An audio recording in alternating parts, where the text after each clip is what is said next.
गोष्टींना घाई आहे त्यांनी निरोप घ्यायला हरकत नाही, म्हणजे मला सुरू करायला सोपं. तसेही राजकारणी अॅनालायझरच्या माणसाला ऐकायला किती उत्सुक असतील हा माझ्या समोरचा मोठा प्रश्न असतो. जाऊया थेट विषयाला सुरुवात करू. नमस्कार, अर्थात मी सुशील कुलकर्णीस. डॉक्टर बोधनींनी शेर सांगून सुरुवात केली आणि मला वाटतं की आपण सुद्धा सव्वा शेर असलं पाहिजे. क्या बात आहे. आजकाल कुणीही शेर होतं. म्हणजे एकाने बिहारमधून ट्विट केलं, हम शेर के बच्चे है. मला प्रश्न पडला, शेर घास कधीपासून खायला लागला? कारण तो शेर चारा घोटाळ्यात आत गेला होता.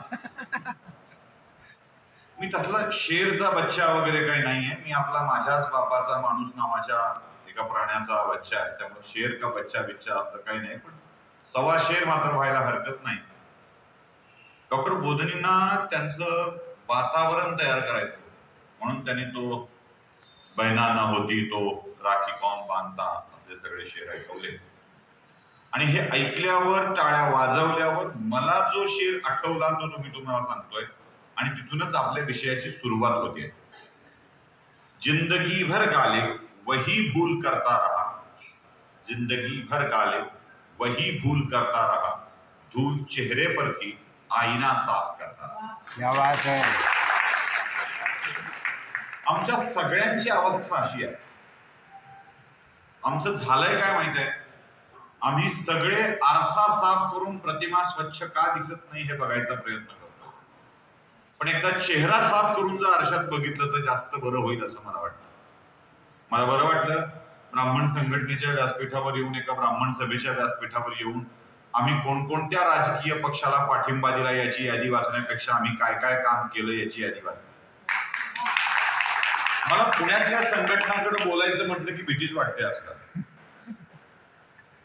कोणी कुठल्या बागेतून येतो, कोणी कुठून येतो, कोणी कुठून येतो आणि पाठिंब्याचे पत्र वाटत आपलं उत्पन्न. मला माफ करा, स्पष्ट बोलायची सवय आहे, कारण पुणेकर स्पष्ट बोललं की चिडतात, मला माहित आहे. कारण त्यांचा अधिकार मी हिरावून घेतो असं वाटतं. पिंपरी चिंचवड प्राधिकरणाचं जरा बरं आहे. प्राधिकरणात अस्सल पुणेकर नाहीये, सगळे बाहेरून आलेले, इकडून तिकडून आलेले माणसं आहेत. त्यामुळे मला इथे थोडंसं बोलायला मोकळेपण आहे. आम्ही पिंपरी चिंचवडकर आहे. हा, थोडं स्पष्टता अधिक असते त्या आजूबाजूच्या माणसाची, डोळ्याची जरी असं असतं ना. मीही तेवढाच फटकळ मराठवाडावाला आहे. त्यामुळे जे घडतं ते आम्हाला कळतं. त्यामुळे 50,000 रुपयात पाठिंब्याची पत्र वाटणाऱ्या लोकांच्यात बोलावं का असा प्रश्न कधी कधी पडतो. म्हणून हे ऐकताना खूप बरं वाटतं. जिथं चांगलं आहे त्याला चांगलं म्हणावं ना. म्हणजे जे बरं आहे ज्याला आपण, जे वाईट आहे त्याला वाईट म्हणतो, जे चांगलं आहे त्याला चांगलं म्हटलंच पाहिजे. आणि दुसरी एक गोष्ट मला खूप चांगली जाणवली ती सांगतो. ते म्हणजे भगवान परशुरामांच्या सोबत महात्मा बसवेश्वरांच्या प्रतिमा तिथे आहे. ही सगळ्यात चांगली गोष्ट आहे. पण आता हिंदू म्हणून विचार करण्याची जी वेळ आली आहे ना, आपलं जरा सोयीचं असतं ब्राह्मणांचं काम. गरज पडली की ब्राह्मण, गरज पडली की हिंदू, गरज पडली की मग हा पक्ष जवळचा, तो पक्ष जवळचा, अशा सगळ्या गोष्टी आपण नेहमी गरज पडली की करत असतो. आणि ती गरज आपल्या आयुष्यात सारखी वेगवेगळ्या वेळी वेगवेगळ्या पद्धतीनं पडत असते. त्यामुळे आपल्या भूमिका सुद्धा बदलत जातात. हे खरं आहे. म्हणजे उगी कुणी असं नाही असं नसतं वगैरे काही म्हणायचे कारण आहे. ब्राह्मणांचा जसा बुद्धिवंत असणे हा ब्राह्मणांचा सद्गुण, मेरुमणी, मुकुटमणी आहे ना, तसा तो प्रॉब्लेम सुद्धा आहे. एकदा का आपण स्वतःला बुद्धिवंत समजून घेतलं, ज्ञानी समजून घेतलं की तिथून प्रॉब्लेम सुरू होतो. दुसऱ्याला कळत नाही हा समज जागा होतो. मी तर बुद्धिमानच आहे, पण दुसऱ्याला कळत नाही हा दुसरा समज जागा होतो. वय, सामाजिक क्षमता, आर्थिक क्षमता यावरून आपण ज्ञान ठरवायला लागतो. आणि मग ज्याची खरी पातळी आहे, ज्याची खरी क्षमता आहे त्याला आपण दूर लोटत जातो. दुसरी दुर्दैवाची गोष्ट अशी आहे की हे सगळं ऐकायला फ्यूज उडालेले, वॉरंटी संपलेले, गॅरंटी संपलेलेच येत असतात. जुन्या काळी 60चा बल्ब असायचा बघा, त्या बल्बची तार गळाली की त्याचा गोल गोल गोल गोल गोल फिरवायचा, कशी तरी ती टंगस्टनची तार एकमेकात अडकवायची आणि बल्ब लावायचा. जोपर्यंत तार गळणार नाही तोपर्यंत तो चालतो. पुन्हा गळली की शॉर्ट झाला की काय म्हणायचं, तार जोडते का बघायचं. तुटल्यावर मात्र फेकून द्यायचा नाही, त्याचं काढून त्यात रंगीत पाणी भरायचं. तशी चिंता जी काय उरली आहे ना, ती म्हाताऱ्यांना उरली की काय असा प्रश्न मला पडायचा. फक्त म्हाताऱ्यांना चिंता उरली आहे का? नंतर कळलं त्यांना पण चिंता नाही, वेळ जात नाही म्हणून यायचं. ही एक स्थिती येते. इथल्याच्या विषयी समज करून घेऊ नका. वेळ जात नाही, आपल्या मनातलं कोणी बोलत नाही, आपल्या मनाचे दगदग चालली आहे ती कुणीच कशी सांगत नाही. मग जिथे सांगितली जाते तिथं ऐकायला जायचं, ही स्थिती आली आहे. म्हणून मी या मॅडमनाही म्हटलं होतं, किती मुलं आणि किती मुली येतील तेवढं सांगा, 10-5 आले तर बरं होईल. 10-5 मुलं मुली आली जरा बरं होईल. मला वाटलं होतं 10-5 लोकांना सहकार्याचा कार्यक्रम होत असताना किमान 10-12 तरी सोबतचा एक तरुण येईल. इथं आल्यावर कळलं की ज्यांना सहकार्य केले ते पण नाही. म्हणजे ज्या पिढीला हा वारसा पुढे न्यायचा आहे ना, त्या पिढीची अनास्था किती आहे बघा, अनास्था किती आहे बघा. आणि ही अशी अनास्था का झाली आहे त्याची कारण सुद्धा आपल्याकडेच आहे. का वाटत नाही ब्राह्मण तरुणांना आणि तरुणींना आपण या सगळ्या विषयामध्ये बघितलं पाहिजे, जाणून घेतलं पाहिजे? त्याचं पहिलं कारण, आपण ज्ञानी आहे समजलाय, तेव्हा दुसरा ज्ञानी नाही. तो आम्हाला शिकवणार का, ती आम्हाला शिकवणार का, आता हे आले का शिकवायला, असा एक समज तयार होतो. त्यामुळे जायचं नाही. दुसरी गोष्ट, नाही ना गरज मला, माझं कर्तृत्व होऊन दिल्या गेलेलं आहे, हा एक समज होत असतो. आणि तिसरं कारण असं आहे की यात वेळ घालून तो मला जे साध्य करायचंय ते करता येणार नाही, हा एक समोर डोक्यात घट्ट बसलेला आहे. त्यात वेळ घालतो. मग साध्य काय करायचंय, आता हा सगळ्यात मोठा प्रश्न आहे. आमच्या मराठवाड्यातल्या सगळ्याच तरुणांना आणि तरुणींना पुण्यात फ्लॅट घ्यायचा, 350-400, डोक्यावरून पाणी 600, त्याच्यावर करत नाही, घ्यायची आपली क्षमता नाही. एक IT कंपनी जॉब हवाय, साधारणतः 6 लाखापासून सुरू होणारं पॅकेज असलं पाहिजे, जे पुढे 10-12 लाखापर्यंत गेलं पाहिजे, असा एक जॉब हवाय पोरांना. आणि पोरींना असा एखादा पोरगा हवाय. मग दोघांनी मिळून काम करायचंय आणि दोघांनी मिळून चालवायचंय. छान चाललंय आमचं असं म्हणता येतं. मला प्रश्न असा पडतो, संघटनांच्या कार्यक्रमाला ब्राह्मण उद्योजक लागतो, ब्राह्मण समाजातील मुला मुलींना मदत करायला ब्राह्मण उद्योजक लागतो, व्यासपीठावर बसायला ब्राह्मण उद्योजक लागतात. मग जावाई म्हणून ब्राह्मण उद्योजक का चालत नाही? जिथे आम्ही उद्योजकांना जावाई म्हणून स्वीकारणंच अमान्य केलं, तिथे उद्योजकांची निर्मितीच बंद झाली. धंदा करायचा नसतो, कारण तो करायला हाती घेतला की पोरगी मिळत नाही. आणि सगळं कुटुंबासाठी करायचं आहे तर मग धंदा करा कशाला, कुटुंबच होणार नसेल तर, असा प्रश्न पडतो. आता मला हसू आलं तुम्ही बोलत असताना. ते म्हणाले की माझ्या कंपनीत कुणाला काम करायचं असेल तर मी जॉब द्यायला तयार आहे. 1000 अर्ज येतील, 1000 अर्ज येतील.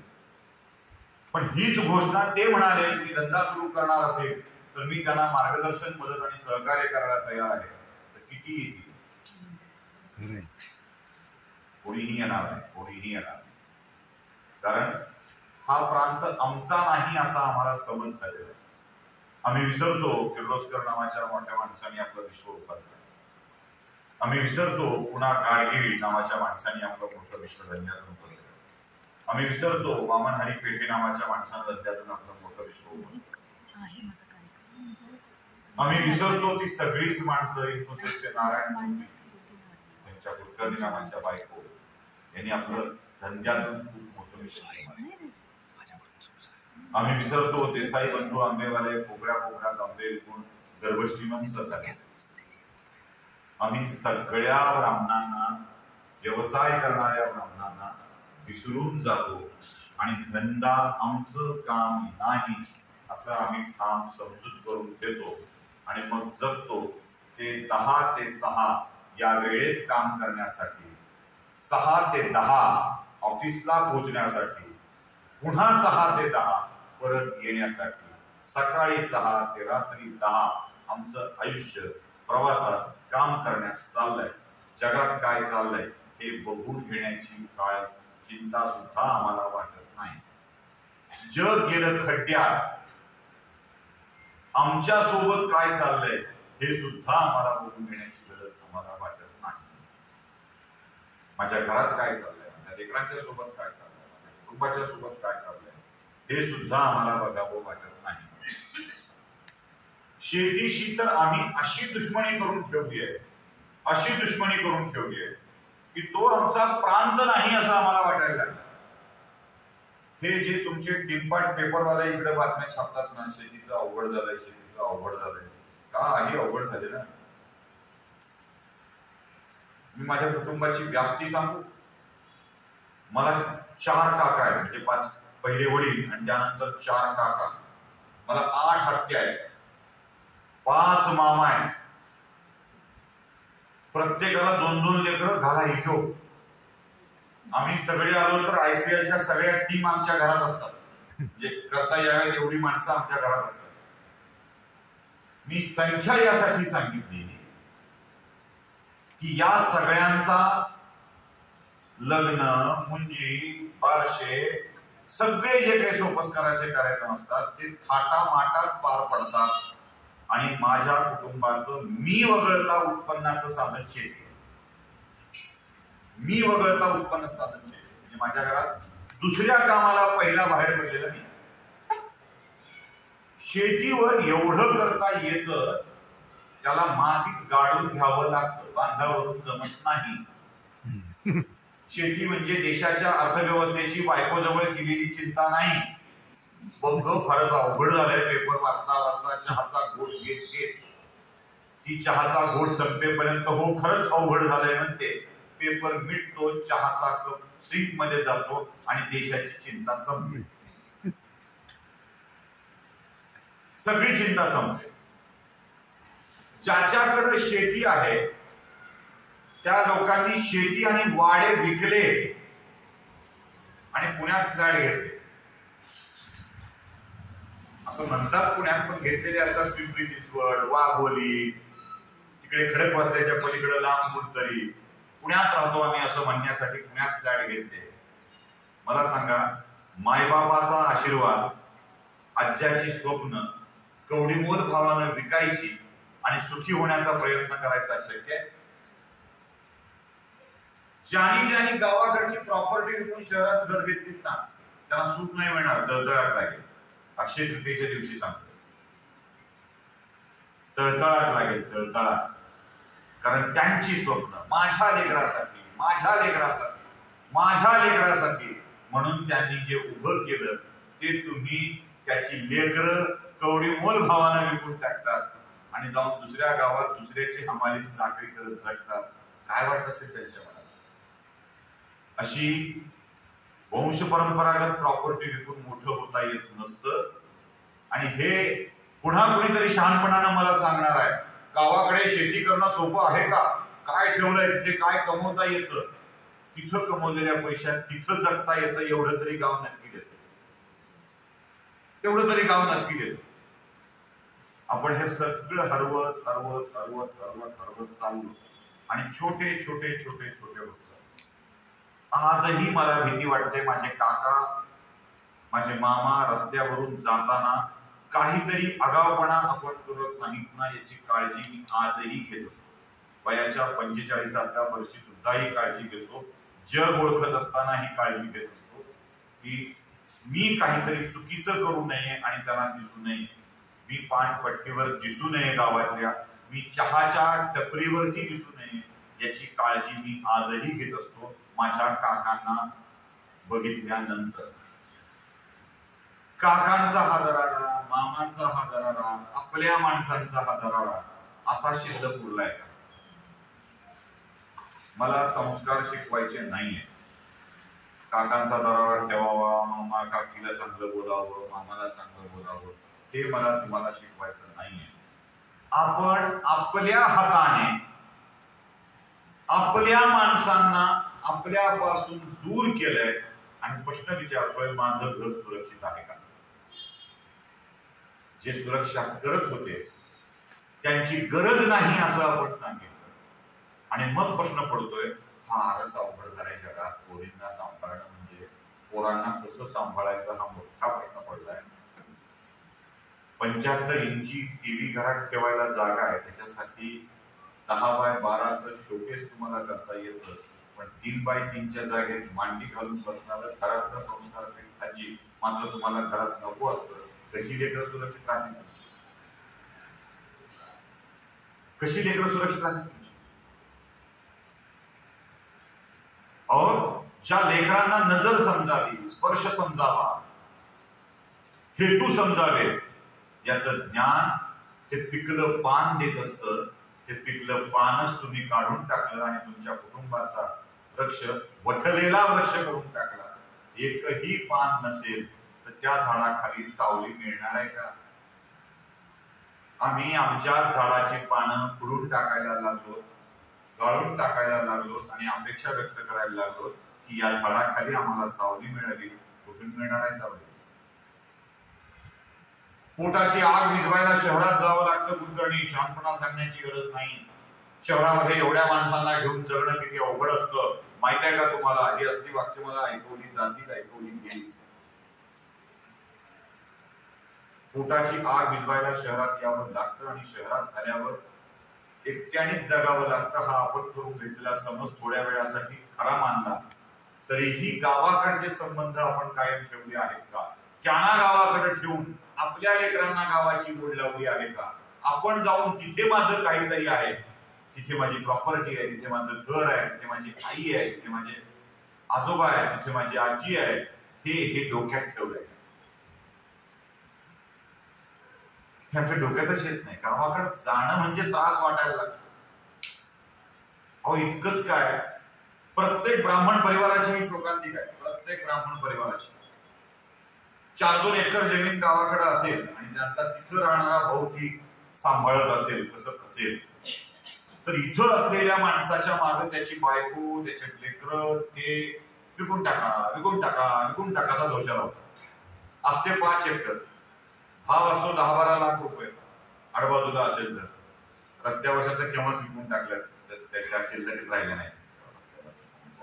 रस्त्यावर आहे तिथं काहीतरी करू असं काही शिल्लकीत राहिलं. आडबाजूच्या 10-12 लाख रुपये, 12-25 60 लाख रुपये येतील. मग 60 लाख रुपयात आपण काय काय करू शकतो? नाहीतर त्यातून उत्पन्न काय येत आहे? तुमचा भाऊच खातोय की. दिलं का काय? दिलं? कुंजळभर धान्य दिलं कधी?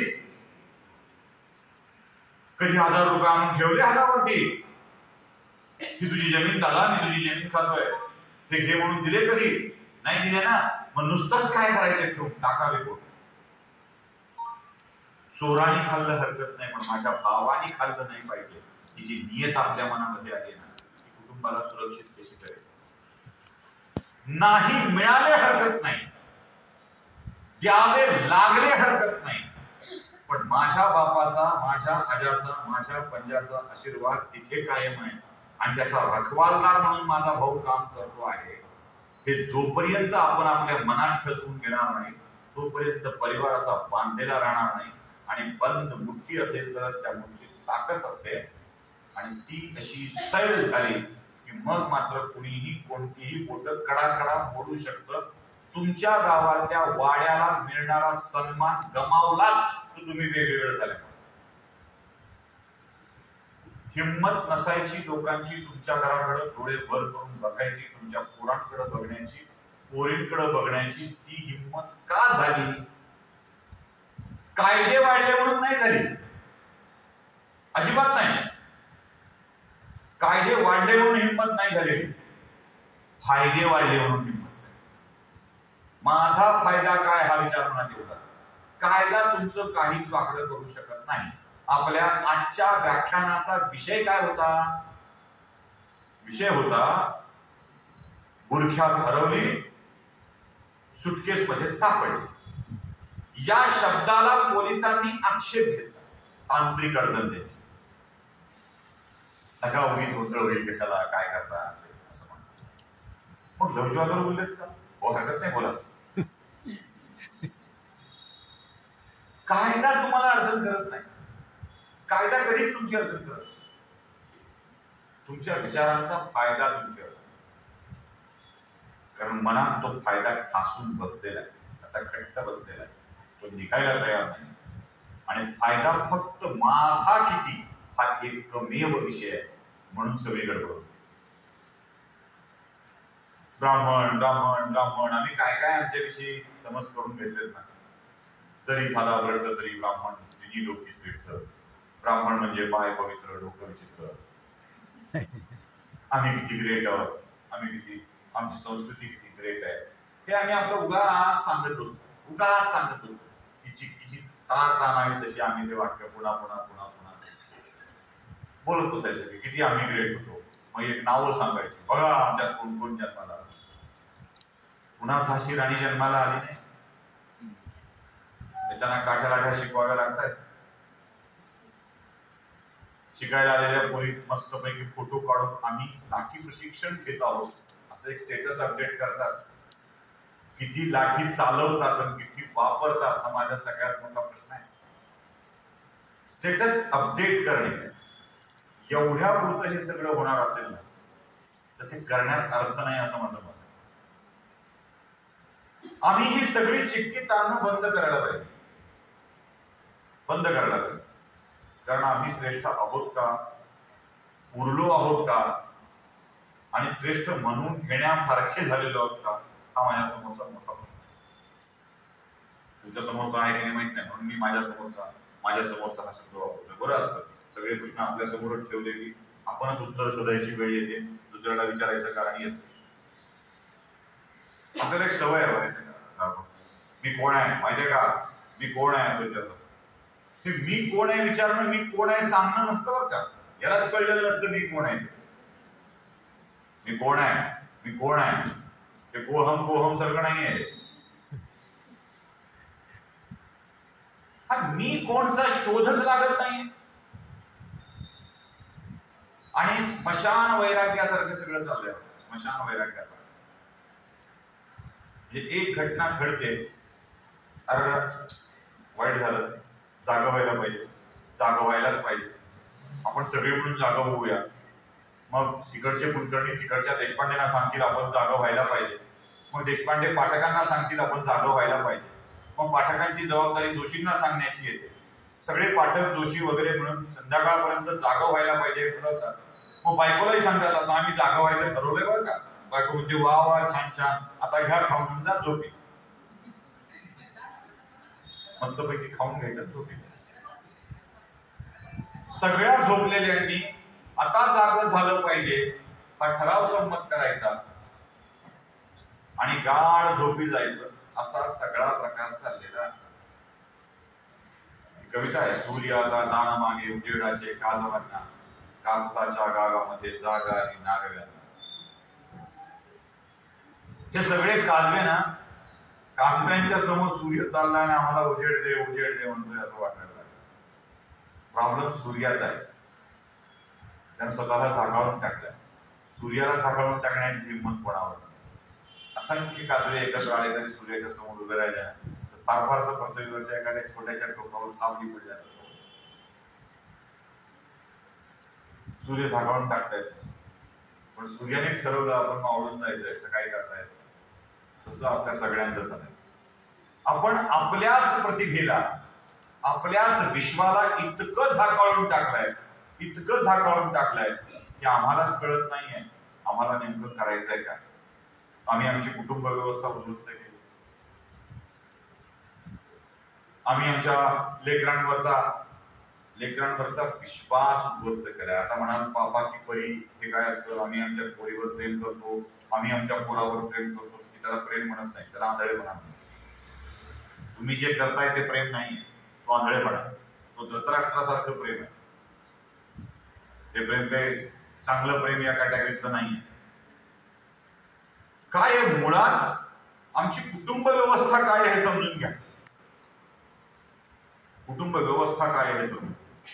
माझे एक नातलग इथं आले, त्यांना माझ्या परिवाराची पूर्ण कल्पना आहे. बाबळगाव माझा आजोळ आहे, आवाठोके वाडा आहे, पण बेडरूम म्हणून त्यात एकच आहे.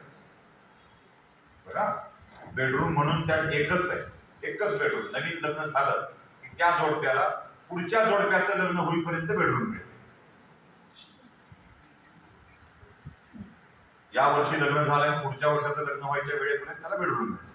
मला 5 मामा आहेत, तुम्हाला मी आधीच सांगितलं.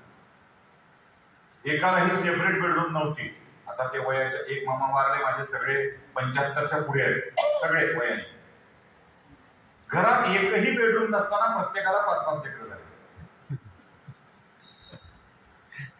खूप नागो सत्य नाही, काहीतरी सांगता झाले. त्यांच्या लेकराला लेकरं झाले.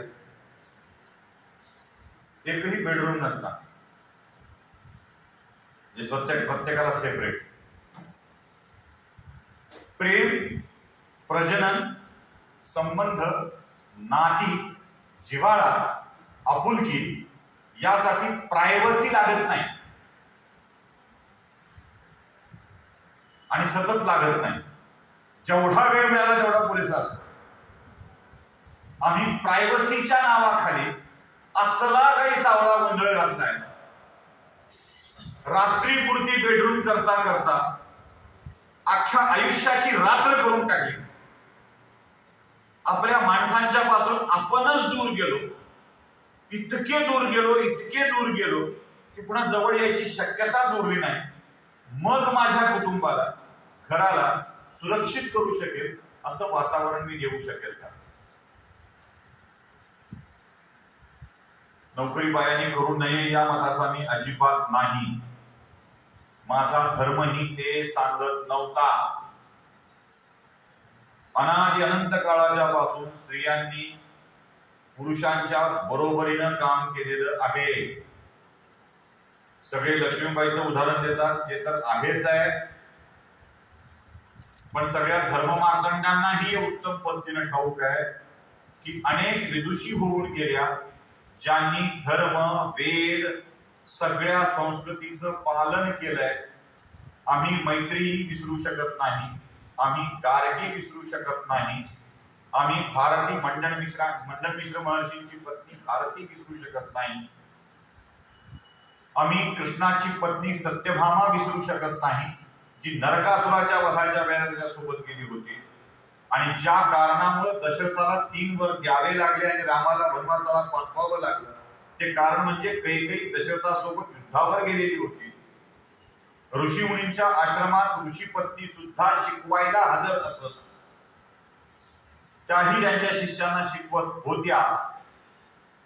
यम यमी संवादामध्ये यमी आपला भाऊ यमासोबत नवरा कसा असावा यावर चर्चा करते, वाद घालते.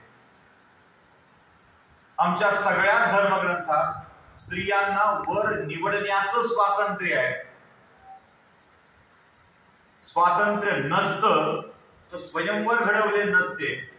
स्वयंवर हे पराक्रमाचं केंद्र होतं, बाई जिंकायची वस्तू नव्हती. तसं असतं तर रुक्मिणीनं कृष्णाला मला पळवून ने असा संदेश दिला नसता. शिशुपाला सोबत जमवलंय म्हणून आटपून निघून गेली असती, पण तिनं कृष्णाला शिशुपाल नवरा मी नवरी, श्रीकृष्ण नवरा मी नवरी इतक्या सुरेख पद्धतीनं सांगितलं आणि ती कृष्णाच्या सोबत पळून गेली. पळून जायची परंपरा आत्ताची नाहीये. पळून गेलंच पाहिजे. हे वाक्य जरा ठासून नीट ऐका. पुन्हा मनात सांगायला काय बोलवलं, बोलताय काय, पळून गेलंच पाहिजे. पण कसं गेलं पाहिजे? शिशुपाल नवरा मी नवरी हे सांगून श्रीकृष्ण नवरा मी नवरी म्हणून गेलं पाहिजे. पळून जायला सुद्धा श्रीकृष्ण असला पाहिजे सोबत. कोणत्या अंडपाणीच्या सोबत जातात? ज्याचं गॅरेज आहे, हॉटेलच्या बाहेर बनपावचा धंदा, डबऱ्या टाकून लोकांच्या सुपाऱ्या घासत बसताय, तुमच्या गाड्याचे पंक्चर काढत बसलाय आणि ते तुम्हाला पटवण्या इतकेच पैसे काढत बसलाय. पळून जा, पण पळून जाताना कृष्ण सोबत असतो. द्रौपदीचा स्वयंवर ठरलं होतं. जिंकणाऱ्याला द्रौपदी मिळणार होती. पण जेव्हा जेव्हा तिला नको असलेल्या राजकुमारांनी तो पण पूर्ण करण्याचा प्रयत्न केला, तेव्हा द्रौपदीने सांगितलं, हे ठेव खाली, तू नाही. आणि ठेव खाली म्हणल्यावर त्यांनी गपचूप धनुष्यबाण खाली घेऊन निघून गेलेला आहे. अर्जुनाला ती ठेव खाली नाही. उचल बाण आणि लाव निशाणा हे कोणीही म्हणावं, पण त्यासाठी अर्जुन असावा. स्वयंवरात चॉईस आहे, चॉईस. सीतेनं रामाला निवडलाय. सीतेच्या विवाहासाठी आयोजित केलेल्या स्वयंवरात रामाला ऋषींनी नेलंय. कोणत्या? विश्वामित्र. मी मुद्दाम विचारलं का, त्याचं कारण सांगतो. जे कोणत्या हे विचारताना थांबलो आणि ते विश्वामित्र या तुमच्या उत्तराजवळ थांबलो, त्याचं कारण विश्वामित्र ब्राह्मण नव्हते, पण आम्ही विश्वामित्रांना ऋषी समजायचो, महर्षी समजायचो. ते क्षत्रिय कुळातले. ज्ञान मिळवलं की ब्राह्मण झाला, द्विज झाला की ब्राह्मण झाला. ही द्विज होण्याची परंपरा आहे, त्यावर बोलू आपण. सीतेनं रामाला निवडलाय, रामानं जिंकलेलं नाही. स्त्रियांना आपला वर निवडण्याचे अधिकार होते.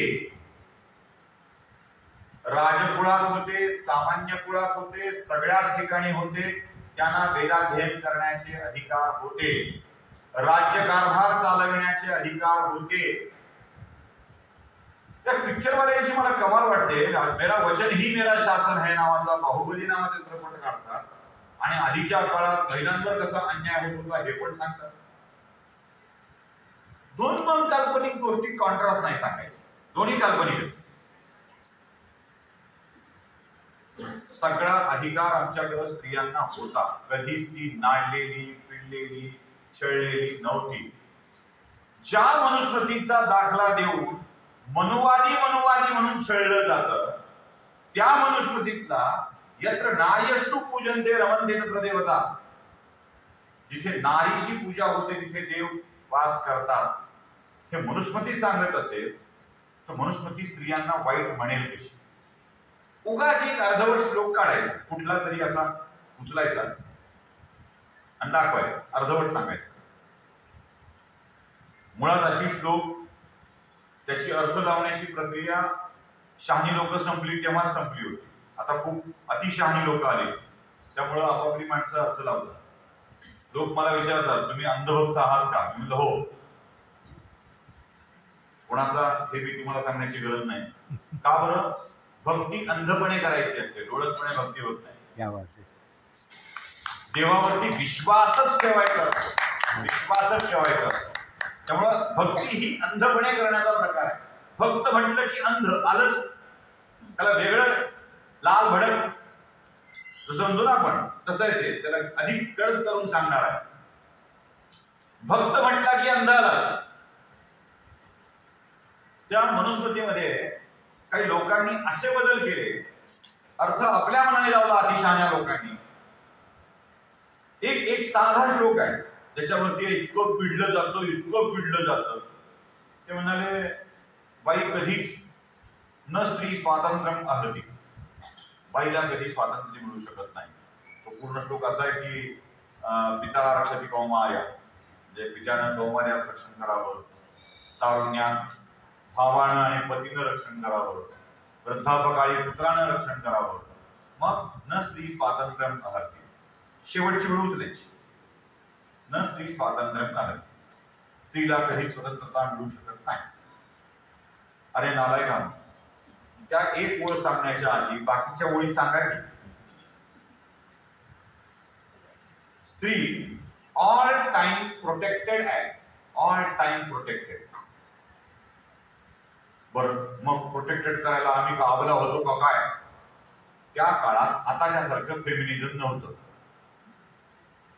सोपं. ज्या वेळेला त्या इक्ष्वाकू वंशातल्या क्षत्रिय कुळातल्या मनू नावाच्या पहिल्या राजानं,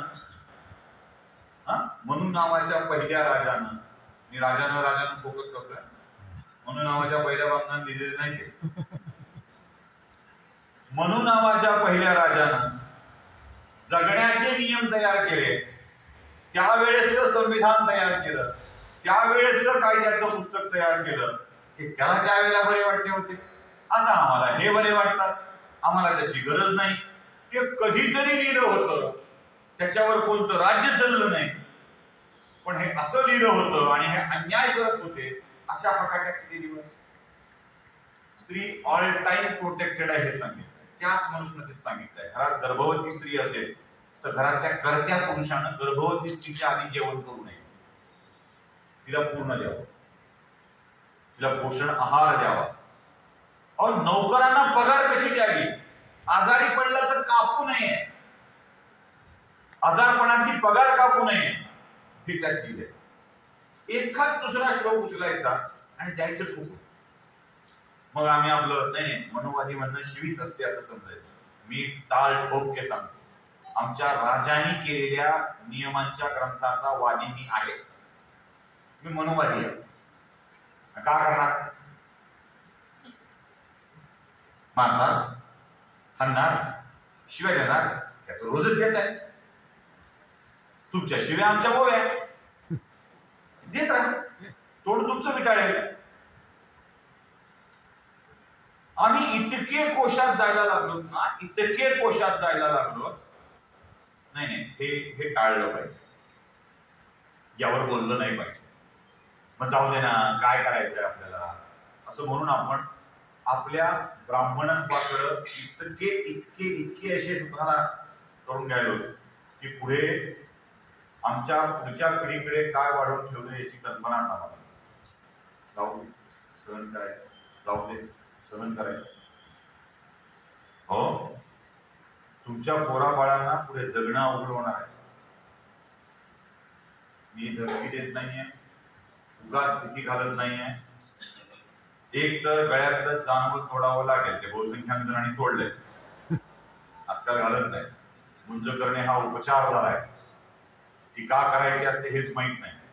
मला असा हाना वाटला नाही की दिवशी मुंजीत जाऊन एखादा, मी मुंजीत बसतोय, समोर बसतोय, असा हातात दाखवतोय घेऊन, आणि ह्या मुंजीत तिथे उभा असायला माणूस उच्चारावात मंगल लागतं का म्हणतोय, लाभो संतती संपत्ती बहु.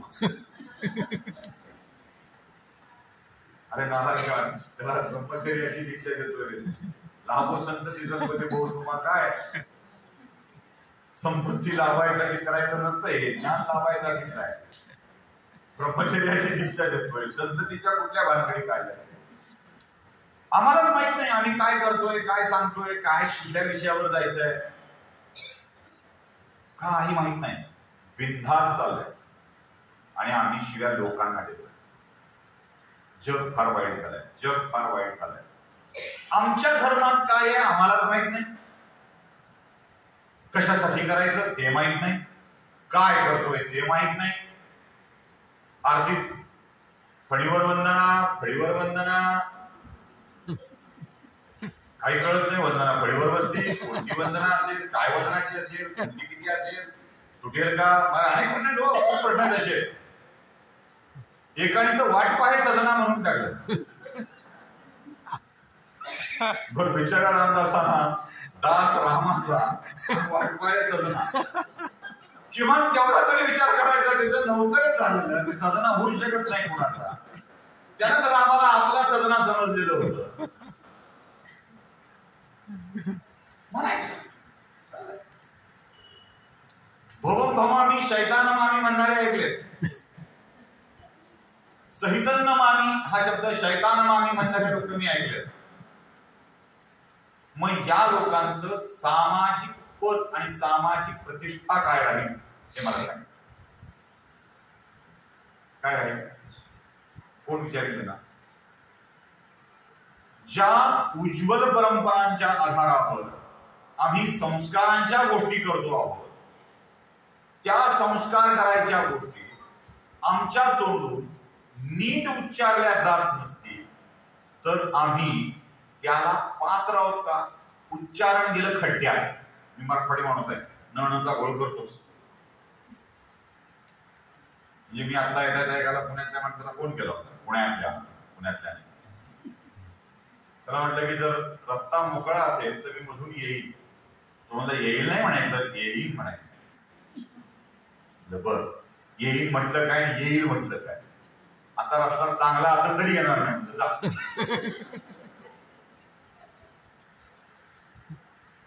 आपण शुद्ध अशुद्धतेच्या कसोटीत अडका असं पण मला म्हणायचं नाही, पण किमान हेतू तरी लक्षात येऊ द्या. काय आहे, कशासाठी हे सगळं होतं आमच्या ते पण लक्षात. आम्ही इतके एकलकोंडे व्हायला लागलो, इतके. नाना पाटेकरचा तो डायलॉग आहे बघा, सुबह घर से निकलो फिर का हिस्सा बनो, शाम को वापिस आ जाओ, बच्चे पैदा करो, सो जाओ. आणि मग अशा एका चाकोरीत वावरणाऱ्या माणसांना आपल्या कुटुंबाला खायला घालणं हे त्याच्या आयुष्याचा ध्येय भाग. आम्ही छान खायला घालतो, आमच्या पोरापोरींना बाहेर जायचं असेल पुढं तर आम्ही पैसे छान देतो, आम्ही त्यांना चांगले कपडे देतो, टू व्हीलर दिली आहे, आता आम्ही फोर व्हीलर घेणार आहोत. 2 BHK चा नाही ना पुरत, 2 लेकरं आहेत, त्यामुळे आता 3 BHK शिफ्ट व्हावं म्हणतोय. शहरात पुरत नाही म्हणून जरा बाहेर जावं म्हणतोय. 1-2 कोटी तर सहज लागतात. अख्खं आयुष्य 2 कोटीचं कर्ज फेडण्यात घालणार. हे सगळं देतोय, फ्लॅट देतोय, गाडी देतोय, ते डिझेल पेट्रोल फिरायला देतोय, आउटिंगला पैसे देतोय, चांगल्या चांगल्या हॉटेलात थांबतोय. मायबाप देतोय का? ते कुठे आहे? एटीएम मशीन मध्ये खात्यात पैसे असेल तर आपल्या खात्यात पैसे असतील तर एटीएम मशीन पण लागेल तेव्हा लागेल तिथे पैसे देते. त्यासाठी माणसांची गरज उरत नाही. बँकेत जाऊन फिजिकली विड्रॉल करून पैसे काढावे लागत नाही, कार्ड घाला पैसे निघतात. भौतिक सुविधा देण्याची जबाबदारी तुमच्यावर आहे की तुमचं घर घडविण्याची जबाबदारी तुमच्यावर आहे याची जाणीव सुद्धा तुमच्या मनात असेल. आणि काही चिंता करू नका, मी लव जिहाद या विषयावर जिहाद करणाऱ्यांना अजिबात शिव्या घालायला आलेलो नाही. माझा आक्षेप आहे चोरांवर नाही, घरात माल ठेवून दारवर ठेवून झोपणाऱ्या. तुम्ही बसलात लुटा लुटा लुटा म्हणत, लुटून जातोय. चोराचा धंदा आहे चोरी करणे, तुमचा धंदा आहे चोरी वाचवणे, सुरक्षित ठेवणे, नीट ठेवणे. चोरी होते म्हणून चोरांना दोष द्यायचा नसतो. आपण म्हणतो ठीक आहे चोरांना द्यायचा नाही का, मग सरकारला. कुठे आहे कायदा व्यवस्था? का पोलीस म्हणला होता 2 लाख गळा दान 10 तोळे सोनं ठेव कपाटात, अशा ठिकाणी ठेव की असं खटकन मारले की कपाट उघडलं पाहिजे. कळ कुठे आहे कायदा? चोर चोरी करणार. चोरी जुन्या काळापासून होत आली आहे, पुढच्या काळातही होत राहील, त्याच्या पुढच्या काळातही होत राहील. रामराज्य नाही, रामराज्यात पोलीस नव्हते कारण चोरच नव्हते. रामराज्यात न्याय नावाची संकल्पनाच नव्हती कारण अन्याय होतच नव्हता. हे रामराज्य नाही आहे ज्याला आम्ही सांभाळलं पाहिजे, ज्याला आम्ही जपलं पाहिजे. हे रामराज्य नाही. काळजी ज्याच्याकडं संपत्ती आहे त्यांना घ्यावी लागेल. मग तुम्ही ज्याला आता संपत्ती मानता त्याच्या रक्षणाची जबाबदारी तुमच्या खांद्यावर कुठे आहे आणि काय करताय? त्यासाठी करताय काय? छान फ्लॅट देणं म्हणजे लेकरबाळा सांभाळणं नाही, खूप छान खायला देणं म्हणजे लेकरबाळा सांभाळणं नाही. खूप छान कपडे देणं म्हणजे लेकरं बाळ सांभाळणं नाहीये. मी पुन्हा म्हणतोय, मी ऑर्थोडॉक्स पद्धतीनं विचार करत अजिबात असं म्हणत नाहीये की तुमच्या पोरींना कपडे कसे घालायला लावा ते शिकवा, वागायला कसं लावावं ते शिकवा, उगाच कुणाच्या अंजटीला जाऊ देऊ नका, हे असं काही सांगत नाहीये. काय सांगत नाही, कारण ती अक्कल आपल्याला असली पाहिजे. मी तसा नाहीच आहे. याचा स्पर्श त्याचा स्पर्श तो कळतो का, मग स्पर्श करू द्यायचा का, बॅड टच गुड टच, हे असं काही सांगायचं नाही आम्हाला. अहो, बॅड टच आणि गुड टच, टच बॅड आहे कळायला, गुड टच तरी झालाय का? झालाय की नाही गुड टच? की ज्या टचला आपण गुड म्हणू, असा स्पर्श ज्या स्पर्शाने लेकरांच्या मनाचा बाण फुटेल, असे शब्द ज्यांना त्याला सगळं भाड भाड भाड भाड जे मनात चाललंय ते सगळं सांगावं वाटेल, अशी वेळ ज्या दिवशी तुम्ही घरात एकत्र असता, असा क्षण ज्या क्षणी तुमच्या घरात कोणीही बाहेर नसतं, सगळे एकत्र येऊन जेवणाच्या टेबलावर गप्पा मारतात. दिलाय वाईट क्षण कळायला अक्कल द्यायला फार अक्कल लागत नसते, पण चांगल्या क्षणांचा अनुभव द्यायला मात्र माणूस असावं लागतं, नातं असावं लागतं, बाप असावं लागतं, माय असावं लागतं, आजी असावी लागते, आजोबा असावे लागते. बॅड टच गुड टच, हे चूक हे वाईट, कपडे काय गुडघ्याच्या वर असावेत की नसावेत, लिपस्टिक लावावं की न लावावं, हे इतकंच ठेवावं का, दंडाधिकारी म्हणून फिरावं का, विशेष कार्यकारी दंडाधिकारी म्हणून फिरावं, छाती किती उघडी असावी, बेंबी दिसावी की नसावी, या सगळ्या बंधनांना काही अर्थ नाही आहे, काही अर्थ नाही आहे. ही असली मार्गदर्शन पण करू नये कोणी, अशा लोकांची व्याख्यानं पण ठेवू नका. जे तुमच्या आहार विहार विचार स्वातंत्र्यावर मर्यादा आणतात ते करूच नका. मी ठामपणे सांगतो ते करू नका. मी नक्की एवढा पुरोगामी तर नक्कीच आहे, पण किमान हे माझ्या बाबाला आवडत नाही हा फील त्या पोरीच्या मनात येण्यासाठी तुम्ही तिच्याशी या भावना शेअर केल्यात का बसून? काय ग टवळे, कशाला घातलीस आमच्याकडच्या बाजूला, इकडच्या नालायक आहेस का तू? असा संवाद नाही ना, असा संवाद नाही. बापाच्या डोळ्यात बघितल्यावर कळतं का माझ्या वडिलाला हे आवडलेलं नाहीये? कळतं? कधी आईने बसून सांगितलंय बाळा नको रे? कधी पोरीला आईला सांगावं वाटलंय? कधी पोरीला बापाला सांगावं वाटलंय? कधी पोराला बापाला सांगावं वाटलंय? आणि ही वेळ कोणती असते? नाही ना होत. मग नाही झालं की काय होतं रे? असं नाही झालं की काय? आपल्याच घरातली लेकरं एखादं कौशल्याचं काम करतात तेव्हा त्यांचं कौतुक करताना आपण कसं करत असतो? आजकाल कसं करत असतो? ब्राह्मण महासभेच्या वतीनं तिचा सत्कार करण्यात यावा, कारण आमच्या पोरीला 99% पडले. आजकाल 99% वाले पैशाला पास झाले. आजकाल 60-70% पडतच नाही. 60-70% वाला नामासच असतो. सगळे 99च्या पुढचेच आहेत. 99 ते 99.9 याच्यामध्ये सगळी दुनिया आढळते.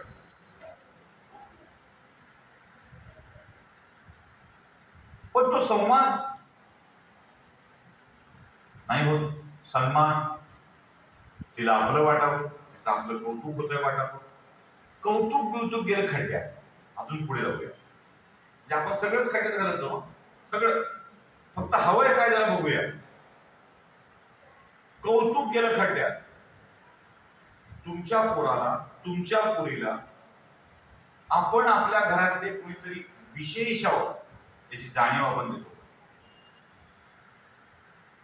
तुझं माझ्या आयुष्यातलं स्थान मोठ्या वेळा.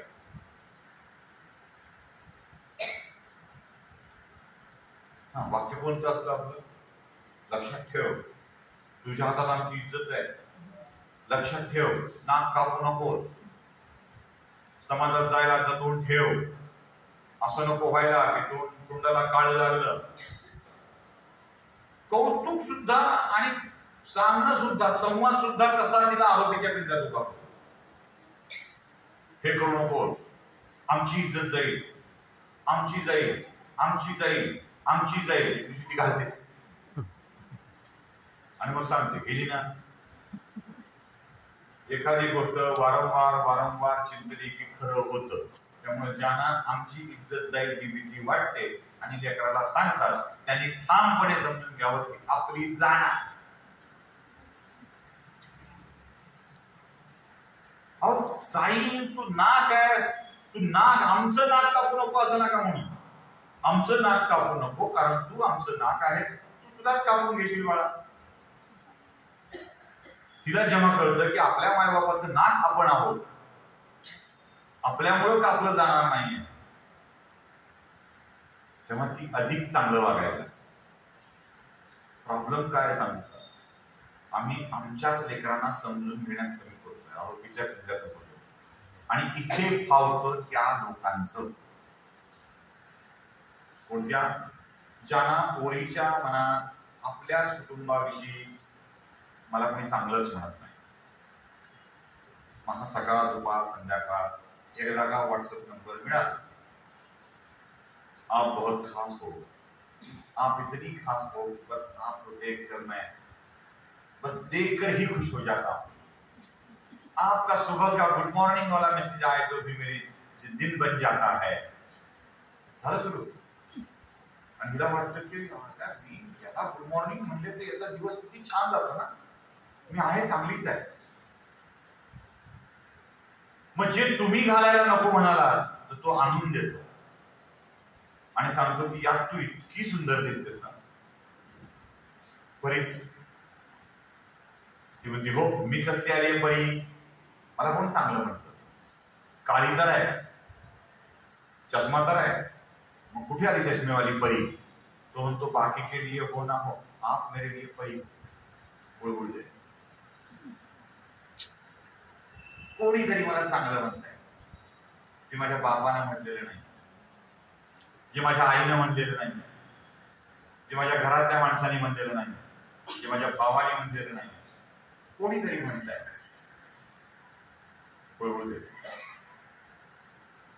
मग तो काय काम करतोय, गॅरेजवाला आहे, रिक्षावाला आहे, पानटपरीवाला आहे, काही विचार कर, काही विचार कर.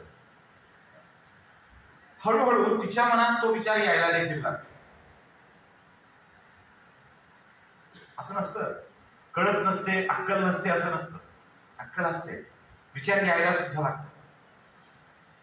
आणि तो विचार येत असतानाच एक दिवशी तो तिच्यासाठी खूप महागडी वस्तू घेऊन येतो. 5,000, 10,000 त्याच्यासाठी मागितलीच. आणि मग त्याला विचारते, अरे तुझी कमाई किती, तू खर्च करतोस कशाला एवढा मागायचा. तो 1 महीने की क्या, पूरे जीवन की कमाई तुम पे उड़ा, आप मेरे लिए उतनी खास हो. विचार करायला लागते. माझ्या घरात माझ्या बापाला मी मागितल्यावर त्यानं मला हळूच करून दिलं आणि हा महिन्याभराची कमाई मला घातलेलं छान दिसते म्हणून घेऊन येतोय. हा खरंच प्रेम करतो, माझ्या खूप जीव लावतो. ती आजारी आहे कळल्यावर हा जेवलं नाही म्हणतो. मैंने कुछ नहीं खाया, 3 दिन से खाना नहीं खाया, 4 दिन से खाना नहीं खाया. हा जलजिऱ्याच्या गोळ्या घेत असतो ते वेळ. तिला वाटतं खरंच नाही खाल्लं. कोण करतं माझ्यासाठी एवढं. मी आजारी पडले तर डोक्यावरच्या पट्ट्या बदलता बदलता आई म्हणते, अगं सगळी कामं पडली, तुझ्याजवळ कुठं बसून राहू, करू दे ना मला काम. त्यावेळेला तिचं मन घरात हे झालं पाहिजे याचा विचार करत नसतं. तिचं मन याचा विचार करत असतं की तो माझ्यासाठी चालत चालत आला, त्यानं माझ्यासाठी वेळ घातला. माझी आई मात्र पट्ट्या बदलायच्या असतील तर म्हणते स्वयंपाक करायचा राहिलाय, मग आई छान तो छान. एक एक एक एक एक एक प्रसंग पुढे करतात. तो हे सगळं जाणीवपूर्वक करत असतो. सगळं जाणीवपूर्वक. त्या लोकांची दुकानं सुद्धा खूप छान असतात. त्यांचं असतं इमिटेशन ज्वेलरीचं दुकान, त्यांचं असतं कपड्यांचं दुकान, रेडीमेड कपड्याचं दुकान, त्यांचं असतं लेडीज सँडलचं दुकान, त्यांचं असतं सौंदर्य प्रसाधनांचं दुकान. ज्या गोष्टी घरात आणण्यासाठी आई वडील खर्च करायला लवकर परवानगी देत नाही, त्या आकर्षक वस्तूंची दुकानं टाकायची आणि पाखरं जाळ्यात ओढायची, हा त्यांचा धंदा. तुम्ही म्हणाल असा कोण नालायक असेल जो असे धंदे टाकून घेऊन फक्त पोरीच पटवत फिरेल? तर असा कोणीही नालायक नसतो. पण अशी नालायक आपल्या हाताशी धरून तशा पोरींची शिकार करायला लावणारी एक यंत्रणा कार्य जे त्यांना पैसे पुरवते, हे करायला भाग पाडते आणि तुमची लेक त्यांच्यासाठी बच्चा पैदा करने की मशीन, बच्चा पैदा करने की मशीन. बस एका पाठोपाठ एक, एका पाठोपाठ एक, एका पाठोपाठ एक लेकरं काढायची, लेकरं आपल्याकडे घ्यायची, तिला टेकायची. आणि ती लेकरं होऊ देणार नसेल तर मग मात्र ती तुम्हाला सापडते सुटकेस मध्ये, फ्रीज मध्ये तुकडे तुकडे झालेल्या अवस्थेत. ती मेली, ती गेली आणि आम्हाला मेली असं म्हणणारा पुन्हा अहंकारी समाज तिच्याकडे ठुंकूनही बघायला तयार होत नाही. ठुंकूनही बघायला तयार होत. मग हे घडतंय कुठे, कसं, चुकतंय कुठे, गडबड कुठे आहे? गडबड तिथे आहे जिथे आम्ही साफ कुटुंब म्हणून दुर्लक्ष करतो, व्यवस्था म्हणून दुर्लक्ष करतो. एक व्हिडिओ केला होता जंगलीमार रोडच्या दुकानावरचा, तेव्हा सगळ्यांनी आपसात फिरवला, अतिक्रमणं हटली, अनेक दुकानं बंद झाली. मला वाटतं तुळशीबागेतली काही दुकानं बंद झाली त्यानंतर. पण आजही छोट्या छोट्या दुकानातून हे उद्योग सर्रासपणे चालले आहेत. मला एवढंच सांगायचं आहे, तुमच्या लेकीला आवडणारी इमिटेशन ज्वेलरी, आवडणारी चप्पल, आवडणारा ड्रेस घेऊन द्यायला तुम्ही तिच्या सोबत गेला आणि सांगितला मस्त दिसतेस ना, ती दुसऱ्याला विचारायला जाणार नाही. ती दुसऱ्याला विचारणार नाही. दोष त्यांचा नाही आहे. संपत्ती उघड्यावर टाकून चोराला आमंत्रण देणारे लुटल्या गेलो अशी भोग ठोकणार असतील तर अशी भोग ठोकणाऱ्यांना तो अधिकार नसतो, हे लक्षात ठेवा. हे संकट येणार आहे, घोंगावणार आहे, अगदी वादळासारखं येणार आहे. तुम्ही तुमचं घरटं सुरक्षित करणार नसाल तर ते तुमच्या घरात घुसून तुमच्या घराला उद्ध्वस्त करणार. त्यामुळे घराभोवतीचं कुंपण मजबूत असलं पाहिजे. ती लावणी आहे ना, आपण लावणी सुद्धा मजा म्हणून ऐकतो. मूळ जमीन काळ सोनं, शेरोशायरीचा विषय निघाला तर लावणी का सांगायचे नाही मराठी लावणी. मूळ जमीन काळ सोनं, त्यातून नामांकित रुजलं बियाणं, त्याला कुंपण घालशील किती, जात चोरांची लई हिकमती, अर्ध्या राती खालतील खाल आहे. लावणी इतकं तत्वज्ञान कुठंच उत्तम नाही सांगितलं. मुळात लावण्याचं वर्णन करताना ती करणारी ती लावणी, लावणी करताना म्हणायची ती गा लावणी. आणि तमाशा या शब्दाचा खरा अर्थ तुम्हाला सांगितला ना तर तुम्ही खुश होऊन जा. तमातून जो जगण्याची आशा निर्माण करतो तो तमाशा. विनोदाचं साधन होतच कोणतं, हेच तो होतं. असे काहीतरी चित्रविचित्र कवणं करायची, गाणी रचायची, ती आपल्या चढाखाली सादर करायची, लोकांचं मनोरंजन व्हायचं. आणि साध्या सुध्या माणसांना जरासं विनोदी पद्धतीनं सांगितलं की ते अधिक छान वाटायला लागतं. किती छान गाणी बघायला. मूळ जमीन काळ सोनं, त्यातलं नामांकित रुजलं बियाणं, घाटा घाटानं उभारी भरली, पेरा पेरात घाटा घाटानं उभारी धरली, पेरा पेरात साखर भरली. हे सगळं आपल्या लेकरांसाठी नाहीये. आणि त्यातली पुढची ओळ, जात चोरांची लई हिकमती, त्याला कुंपण घालशील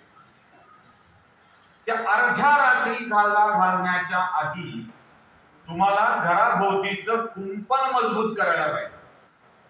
आणि हे कुंपण कोणतं आहे? मोठं कंपाऊंड वॉल बांधायचं, त्याच्यावरची तारांची फेन्सिंग करायची, काचा वगैरे लावायच्या, बियरच्या बाटल्या आपल्याच कात्यानं फोडलेल्या. मग झालं, छान कंपाऊंड झालं. हे कंपाऊंड नाहीये, कंपाऊंड आहे नात्याचं, बाउंडिंगचं. कंपाऊंड नका करू, बाउंड करा. खट्ट खट्ट खट्ट नाती इतकी करा की तुमच्या घराच्या भिंती ओलांडून कोणालाही आत यायला जमलंच नाही पाहिजे. प्रयत्न करणार आहे, प्रत्येक जण प्रयत्न करणार आहे, पण आम्ही ठरवलं पाहिजे आत घ्यायचं की नाही. हे आम्ही ठरवत नाही, आम्ही मजबूत करत नाही, आणि मग आम्हीच दावा करतो की गडबड व्हायला आहे, गडबड व्हायला आहे. आमच्याच लेकरांच्या बदलाकडे आमची जाणीव जाते का, लक्ष जातं का? कुठून आला तिच्याकडे त्याच्याकडे छान ड्रेस? कुठून आणलंय तिनं कानातले, गळ्यातले? कुठून आणलंय तिनं छान चप्पल, छान शूज? अचानक ती बदलल्यासारखी का दिसतीये? तुमचं पोरग, तुमची पोरगी फोन आल्यावर कुठून लांब जात असेल तर लपडायचा. असा कोणता विषय असतो जो सगळ्यांच्या समोर बोलू नये? हा, मैत्रिणीतले विषय वेगळे असतात, आणि तो कॉल कसा असतो ते तुम्हाला सगळ्यांना कळतं. मित्राचं, मित्रमैत्रिणींचं बोलणं कसं असतं तुम्हाला कळतं. या साध्या साध्या बदलांच्याकडे आपण किती लक्ष देतो? आणि ज्या माणसांनी लक्ष द्यायचं असतं ना, त्या माणसांना आपण घरात नाही घेतलं. जे लक्ष देऊ शकतात, जे सांगू शकतात, ज्यांना कळतं, ज्यांना नाती समजतात, त्यांना आपण घरात स्थान नाही दिलं, त्यांना आपण दूर लोटलं. आपण आमच्याच वेलविषयला पैशाचे भागीदार समजलाय. आमच्याविषयीचे सद्भावना ठेवतात, आमच्याविषयीचे चांगल्या गोष्टीचा विचार करतात, त्याला आमच्या उत्पन्नातला, कमाईतला, संपत्तीतला भागीदार समजलं, वाटेकरी समजलं, आणि आपल्या माणसांना दूर लोटलं. मग कुंपण कसं तयार होणार आहे? मग बाउंडिंग कशी तयार होणार आहे? आजी फार लवकर कळतं झालेला बदल, घरातल्या माणसांना फार लवकर कळतो आपल्यात झालेला बदल. काहीतरी गडबड आहे, कारण उगाच केस पिकलेले नसतात. आजकाल उगाच पिकतायत, 30व्या वर्षी पिकतायत, पण उगाच केस पिकलेले नसतात आपल्या घरातल्या मोठ्या माणसांची. त्यांना कळत असतं. माझी आजी मला अथर्वशीर्ष शिकवायची. स्थिरय रंगी सृष्टवान सस्तनुभी हे शब्द मला उच्चारता येत नव्हते.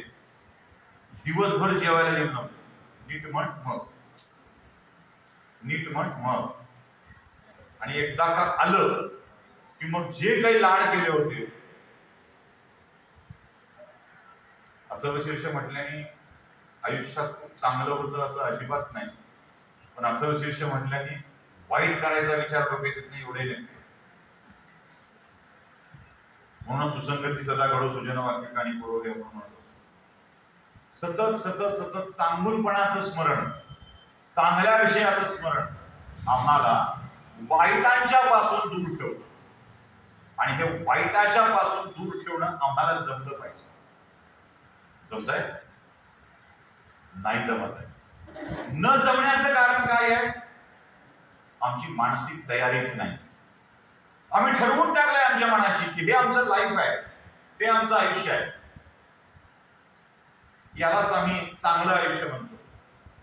आणि बघता बघता बघता बघता अशा कितीतरी मुला मुलींच्या आयुष्याचं वाटोळ होत जात. फक्त मुलींच्या होत नाही, मुलांच्या सुद्धा होत. मग काय म्हणतात, रंगाने आरक्षण मागितलं पाहिजे का? काय गरज नाही, नका मागू, अजिबात मागू नका आरक्षण. नोकऱ्या मिळाल्या पाहिजेत का? अजिबात नोकऱ्यासाठी अर्ज करू नका. अरे तुमच्यातलीच कौशल्य एवढी आहे की त्याला विकसित करायची तयारीच नाही. नोकरीसाठी 60-70 लाख प्रॉपर्टी गहाण ठेवून द्यायची तयारी आहे, पण धंद्यासाठी 5-25 लाख घालायची तयारी नाही. धंदा आपला पिंडच नाही. आपल्याला कुठे जमत असतं का धंदा करायला? लोक उधारी पुरवतात, बाकी सगळे उधारीतच उधारी. पुण्याची सगळी दुकानं दर 4-5 वर्षांनी बदलतात, मालक बदलतो. असंच आहे ना. पिंपरी चिंचवडला एक धंदा 4 वर्ष चालत नाही असं घडलंय. करणारी करतायत ना, चालवणारी चालवतायत ना. धंदा चालत नाही या वाक्याचं कारण आमच्याकडे धंद्याला प्रतिष्ठा नाही, त्यात कमाई होऊ शकते हा भावच नाही. काय करतो? हॉटेल चालवतो. रस्त्याच्या कडेला सकाळी भेळचा गाडा, सकाळी डोशाचा गाडा, इडलीचा गाडा लावणारा काय कमवतो? ऐकलं ना, तो अन्नाच असतो. हो, साधे साधे धंदे बघा, ज्या धंद्यांना प्रतिष्ठा नाही असे म्हणतो बघा, कोणाचे आहेत? मराठी माणूस मागे पडत चाललाय, मराठी माणूस मागे पडत चाललाय. अरे बेकरी अय्यंगार घेऊन गेले. सगळी हॉटेल आणि हॉस्पिटल गुजरात्यांच्या ताब्यात आहेत. सगळी यूपी बिहार ताब्यात दूध गेलंय. ते करोडो रुपये कमवत आहेत. केरळीयन आणि मुस्लिमांच्या ताब्यात टायरचा धंदा गेलाय.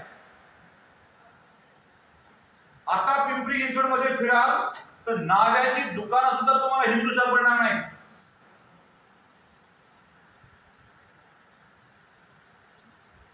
ते प्रचंड कमवतात आणि तुमचा बुडतो. कसं काय? कोण सांगितलंय तुमचा बुडतो म्हणून? कोण ठसवलंय तुमच्या डोक्यात? तुमच्या डोक्यात त्यांनी ठसवलंय. त्याने काय काय टाकलंय तू? वडापावचा गाडा. मग काय कमवणार आहेस? वडापावचा गाडा चालवतो, झालं बोंबललं. चहाची टपरी चालवतो, बोंबललं. त्याचं करिअर बोंबललं, लग्न बोंबललं. लग्न करता यावं म्हणून त्या सगळ्या गोष्टी करत जातो आणि तोपर्यंत तुमची पोरगी ते धंदा करणाऱ्यासोबत पळून जाते. बघा किती वाईट आहे. गंमत कशी आहे? चहावाला झाला, टपरीवाला झाला, जनरल स्टोअर्सवाला झाला, एका धंदेत का म्हणून पोरगी द्यायची नाही म्हणायचं आणि तोपर्यंत इतका वेळ लावायचा की पोरगी नेमके त्या धंदेवाल्याच्या प्रेमात पडते. मग त्या पोरांना, तुमच्या पोरांना तीच कामं करू द्या ना, त्याला प्रतिष्ठा द्या ना. काय फरक पडतो त्याला प्रतिष्ठा दिल्याने? पण नाही, आम्हाला ते करायचं नाही. पैसा कसा असतो बघा.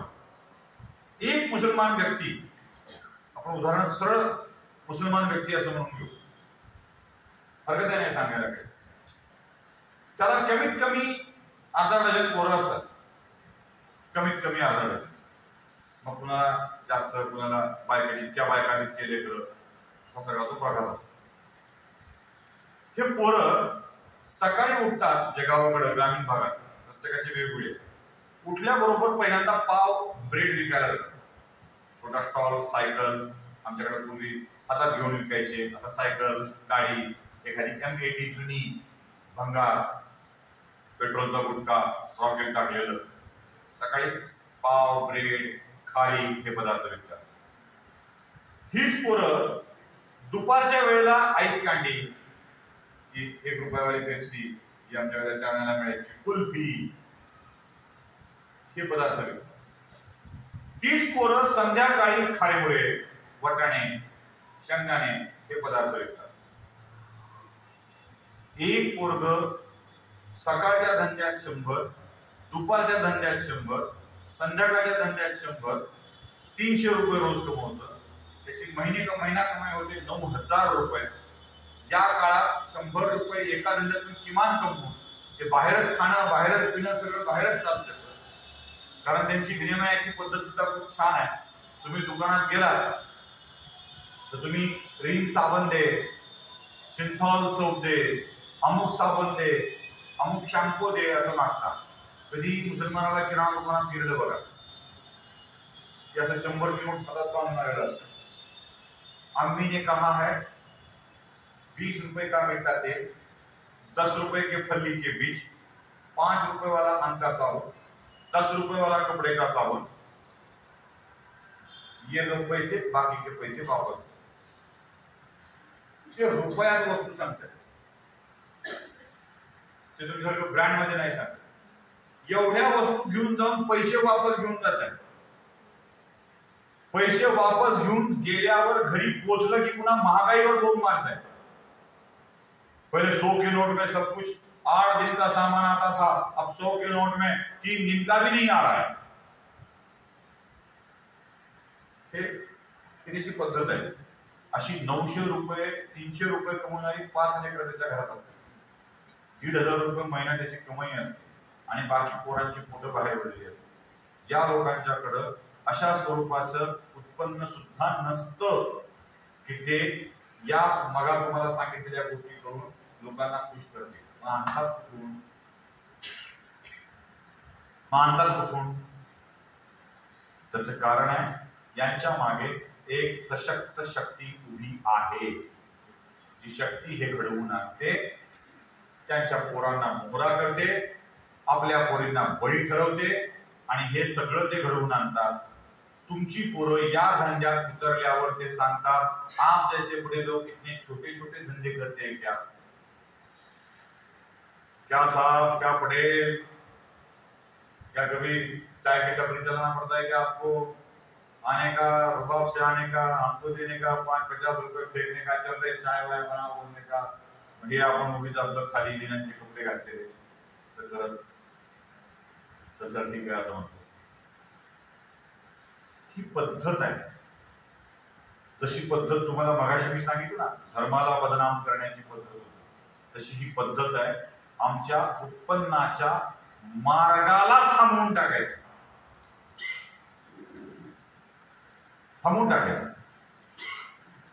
आणि थांबवलं की आपोआप तुम्ही सरळ मार्गी 10 ते 6 या वेळेत काम करणारे, सकाळी 6 ते 10 या वेळेत प्रवास करणारे, रात्री 6 ते 10 या वेळेत प्रवास करणारे, मधला काळ नोकरी करणारे होते. मग घाबरता, पोलिसांना काठी, गुरख्यानं रात्री काठी आपण तरी घाबरता. मग त्या घाबरण्यात तुम्ही फारसे व्यक्त व्हायला जात नाही, सुरक्षा करायला येत नाही. भिंती आधीच कुंपणाच्या काढून टाकल्यात, नात्याच्या भिंती कुंपण सगळी काढून टाकली, बॉम्बिंग संपवून टाकली आणि मग आपल्या वाट्याला ते येतं ज्याची आपण कधी कल्पना केली. हा जो विषय आपण मांडतोय ना, तो एड्स या आजारासारखा आहे, HIV पॉझिटिव्ह या आजारासारखा आहे. होतो खूप लोकांना, सांगत कुणीच नाही. लफडी अनंत झाली, उघडी कमी झाली आणि मग गॉसिपिंग मध्ये त्या गोष्टी समोर येतात. ती नाही का, ती बाजूची 2 बिल्डिंग सोडून तोच होता म्हणे. या गॉसिपिंगचे आकडे गोळा केले तर हे रोजच्या घडीला महाराष्ट्रात शेकड्यानं जात, महाराष्ट्रात शेकड्या. आणि 2-3 वर्षामध्ये या प्रकरणाचा अंत वाईटच झाला हे तुमच्या लक्षात येईल. म्हणून मी कधी कधी गमतीनं सांगत असतो, आपल्या पोरांना प्रेम करायला शिकवा, लफडं करायला शिकवा, अगदी सोप्या भाषेत पोरगी पटवायला शिकवा. पोरगी असेल तर पोरग पटवायला शिकवा, जर सोपं पडतं. म्हणजे पोरीनी पटवलेलं पोरग खूप बरं असतं बरं. फरक आहे 2 वाक्यात, माझ्या खूप फरक आहे, लक्षात घ्या. पोराणी पटवलेली पोरगी फसवली जाऊ शकते. आपली पोरगी दुसऱ्या कोणी पटवली असेल तर ती फसवली जाऊ शकते. आपल्या पोरीनं कोणी पटवला असेल तर तो फसवत नाही. हे विचार फसलं जाऊ शकतं.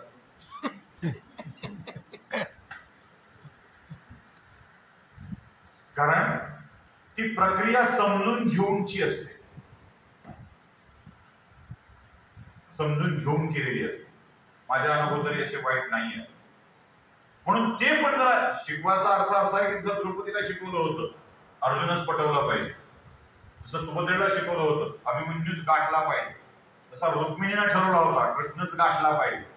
पळवून न्यायचा तर कृष्ण, पळवून न्यायचा तर अर्जुन, पळवून नेलं पाहिजे तर अभिमन्यू. गाठायचाच आहे तर असा कोणीतरी गाठा की ज्याला खरोखरच पराक्रम आहे. या भिकातुटांना काढण्यामध्ये काय अर्थ आहे? ज्यांच्या हातातच काय नाही, जे तुमचा वापर झाल्यावर फेकून देणार आहे, तुमच्या आयुष्याशी खेळणार आहे. बरं, अनुभव तरी किती उत्तम आहे, खूप उत्तम अनुभव आहे त्यांच्याविषयी. म्हणजे असं मला सांगा, जर आपण थोडं याला आपण जगाचा नकाशा समजू, जगाचा नकाशा डोळ्यासमोर आणा. ज्यांना जगाचा नकाशा बघितलाय त्यांनी आपोपल्या डोळ्यासमोर जगाचा नकाशा, आणि जर तपासावर जगातले अशांत क्षेत्र जिथे इथं गोंधळ झालाय. अमेरिकेवर हल्ला झाला, ट्विन टॉवर पाडले, कोण केले सांगायची गरज आहे? अफगाणिस्तान कोणाचा आहे? इराण कोणाचा आहे? इराक कोणाचा आहे? कुवेत कोणाचा आहे? पाकिस्तान कोणाचा आहे? म्यानमारमध्ये गोंधळ घालणारे रोहिंग्या कोण आहे? बांगलादेश प्रॉब्लेम कोण आहे? रशियाचे तुकडे तुकडे झाले कोण आहे? आपल्या आवाड्यांचा शर्ट घालून फिरतात, शेवगाजा शेवगाजा. ते मला शेवगाजा आहे का शेवगाजा आहे कळतच नाही लोक. कोण आहे? जगात कशाला भटकायचं उगाच. भारतातील प्रॉब्लेम काश्मीरचा आहे, कोण आहे? तर लांब कशाला महाराष्ट्रात. प्रॉब्लेम भिवंडीचा आहे, कोण आहे? प्रॉब्लेम मालेगावचा आहे, कोण आहे? जरा पुणे जिल्ह्यात बघा प्रॉब्लेम कुठे आहे आणि कोण आहे, मी सांगण्याची गरज नाही. काही लोकांचं अस्तित्वच प्रॉब्लेमॅटिक असतं, असतच. म्हणजे असं नाही की हे सगळं नामाने राडं अलबेल चालू असतं. काही लोकांचं अस्तित्वच प्रॉब्लेमॅटिक असतं. मग या प्रॉब्लेमॅटिक अस्तित्वाला सामोरं जायचं असेल तर शक्ती चांगली असली पाहिजे. मग ही शक्ती कुठे आहे आपल्याकडे? आम्ही तर आमच्या शक्ती त्या कमी कमी करत चाललो, त्या कमी कमी करत चाललो. परशुरामांच्या विषयात 2 कथा फार भदनाट लोक सांगतात, हसू येतं मला. म्हणून मी म्हटलं मला खूप बरं वाटलं बाजूला बसवेश्वरांची प्रतिमा होती. ही जोडण्याची प्रक्रिया आहे. परशुरामांच्या विषयी 2 कथा अत्यंत बोगस कथा, दोन्ही कथा बोगस आहेत. एक, परशुरामाने 21 वेळेला पृथ्वी निक्षत्रिय केली, बोगस कथा ही, बोगस. आपलं जातीय महत्व वाढवण्याच्या नादामध्ये कोणीतरी घुसळलेली ही कथा ती परंपरा बनली आणि आमच्यापर्यंत आली. पहिल्यांदा निक्षत्रिय झाल्यावर 20 वेळेला कोण जन्मलं? तुझा निर्वंश करील एकदा केला, पुन्हा कुठून आणला? आभाळातून. कुठून पडलं? हो, सहस्त्रार्जुन नावाच्या क्षत्रियाशी 21 राजे ज्याच्या अंकित होते, त्या राजाशी परशुरामांचा पंगा झाला होता. का झाला होता ते पण लक्षात घ्या. उगाच नाही खेळले, तू क्षत्रियस का मार तुला असं म्हणत नव्हते खेळ.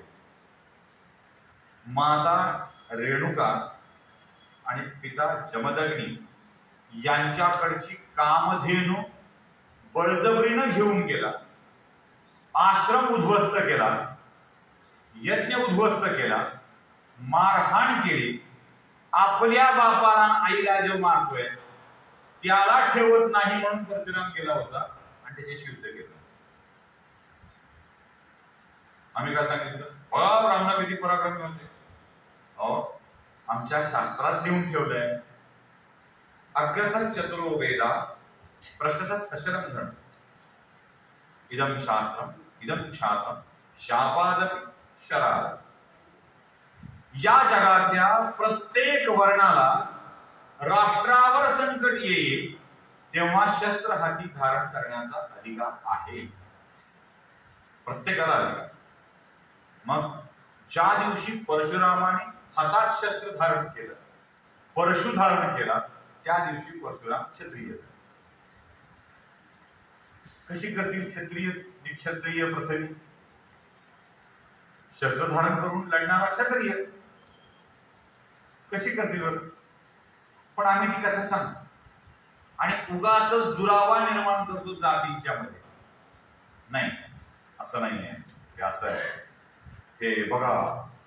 आणि दुसरी खोटी कथा, बापाच्या सांगण्यावरून आईचं मस्तक उडवणारा परशुराम ब्राह्मणांचा आराध्य दैवत कसा असू शकतो? म्हणाले मार मार आई. आणि असं खरंच असेल ना तर मी सुद्धा परशुरामांना दैवत मानणार, मी सुद्धा. खरं काय आहे मानणार नाही इथपर्यंत ठीक आहे. खरं काय आहे रामायणाच्या कथेचं, खरं काय आहे? रामायणाची कथा काय आहे? शेवटची रामाचं अवतार कार्य संपवायला काळाला सांगायला चला आता म्हणून आपण बोलत असताना मध्ये कुणी येऊ नये आणि आला तर त्याला मृत्युदंड द्यावा, अट ठेवली.